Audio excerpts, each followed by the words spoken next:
I promise you, you will always regret it. You will always, always, always regret it. You will always regret making exceptions on your boundaries. This is not even the video topic that I wanted to talk about for today, but this just happened and it inspired me to make this video now. It inspired me to share this with you because this has just happened to me again, and it has solidified, it has put the nail in the coffin of the fact that I am never, ever going to make exceptions on my boundaries ever again. Not for a client, a customer, not for a family member, not for a lover or a potential lover. I'm just not doing it. Point blank, period. And let me tell you why. Off the top of my head, I just wrote down 50 different examples, 50 different areas of life, 50 different people. The one thing that remains the same, the one thing that remains a constant, every single time I thought, well, let me make an exception for this person. Well, their mental health isn't good.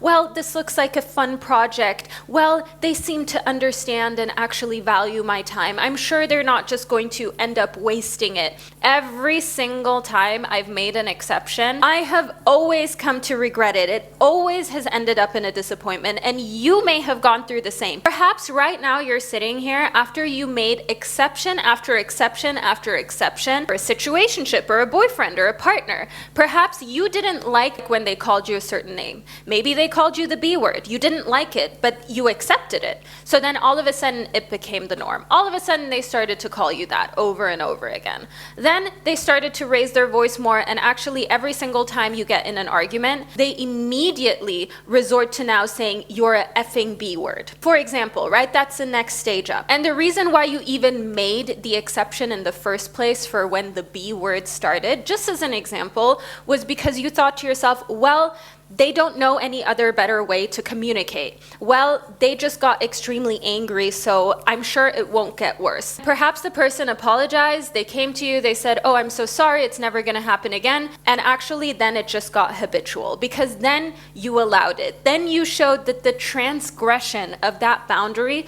would not result in you being eliminated out of their life. You didn't immediately put up the barrier and say, I'm inaccessible to you now, which is what you should have done. But I'm not judging you because trust me, I've been there in every single area of life, so I know what it feels like, but I don't want you to continue to do so. And based off of literally what I just experienced now, let's be so real that from there on out, if you do not make your word the law, it only gets worse. So in a situationship or a partnership, it will turn from the B word to the effing B word to all of a sudden they're putting their hands on you, okay? That is how these things get out of control.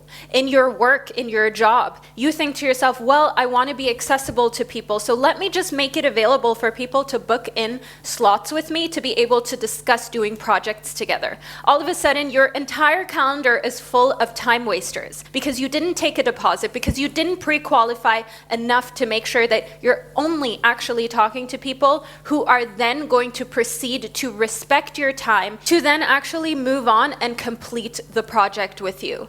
And I don't care what anyone says about, well, you know, people can change their mind and so on. You know, if you're a business owner, if you're an entrepreneur, only then do you know how truly infuriating it is when people future fake. And then when it's time to put their money where their mouth is, all of a sudden, there's these huge question marks. And this is why so many professionals have resorted to charging for consultations. Whether it's a doctor, a plastic surgeon, whether it's a dentist, for example, anything that you want to get done and it's elective, that's why people charge. That's why therapists, nutritionists, they have resorted to charging, even if it's just a getting to know one another hour, because they have had their time wasted time after time after time again. And newsflash, you can't pay bills or buy groceries by going to your landlord and saying, oh, I have a client that said they are still going to pay. Last time I checked, you couldn't go to the grocery store and say, oh, they were gonna pay me back and then I'll pay for my groceries. Then I'll come back and pay for the groceries.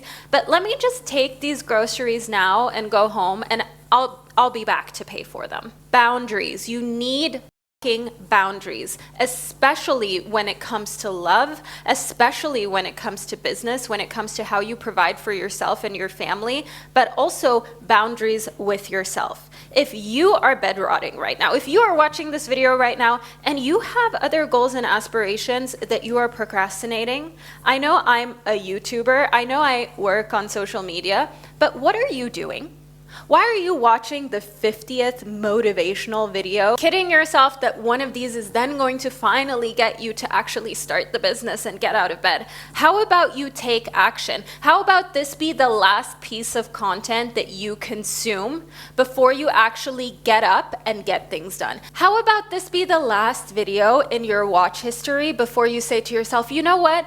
Enough is enough. This is a boundary with myself. I have spent 2 hours on end scrolling TikTok, scrolling Instagram, scrolling YouTube on my phone. I haven't actually done any of the things that I know that I should be doing.